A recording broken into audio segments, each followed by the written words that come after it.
Siguro siya. Oo naman, walang Sa problema Jokan, yan. gising ka Pero na, yung no? kanilang mga store 24 hours. Ay, oo naman. Okay. Pork or chicken nuggets? Pork sa mga hindi Muslim, chicken sa mga kaibigan nating Muslim. Bili tayo ng 1 kilong manok or pork ground finely. Unang lalagyan, stainless. Ang lalagyan, lagay natin ang salt refined, 1 tablespoon. Phosphate, 1 teaspoon. At chilled water, 1/4 cup. Unang halo po yan.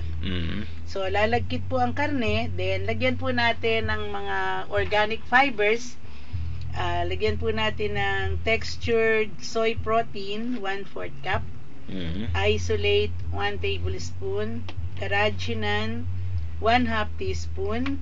At lagyan din po natin ng tubig, 1/2 cup. Yun po kasi soy protein, binababad po yan sa tubig. 1:2 proportion. Yan po ang pangalawang halo. At ito rin po ang nakakalambot ng meat, nakakataas ng yield, at very healthy organic fibers po yan. Ang pangatlo, as usual, sabi ko, sarap, bango, katas. Yes. So, ang seasonings po, sugar refined, 1 tablespoon, nutmeg, 1 teaspoon, white pepper, 1 teaspoon, garlic powder, 1 teaspoon or garlic fresh, 2 tablespoons, sesame oil, 2 tablespoons, and meat enhancer, 1/2 teaspoon. At syempre, meaty ginisa na yan po ay finormulate ko para mabangon lahat ang produkto, which is applicable sa lahat ng recipes except sinigang and paksiw. Yan. And then, binder filler blend, 1 teaspoon. Yan ang pangatlong halo. Diyan na siya. Magkakasama na siya.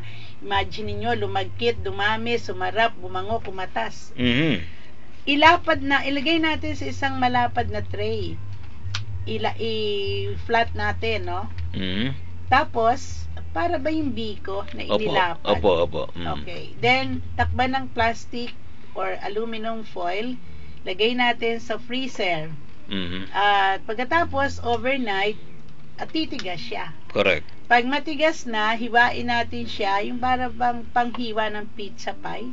Alam mo yun, yung gulong-gulo. Pizza pie, oo. Panghiwa. Yung pinang, parang, parang pampalimpyo. Oo, okay.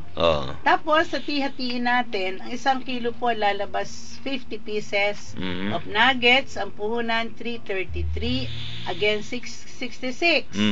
So, yan ngayon, i-roll natin sa breading. Yes. Alam mo yung breading? Yung pinag-anuhan ng tinapay or pwede din yung imported. Correct. Tapos, square siya. Arrange natin sa isang container. Ready for cooking.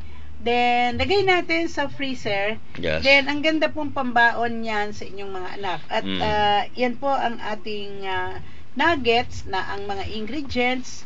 Pwede nyong makuha lahat sa amin.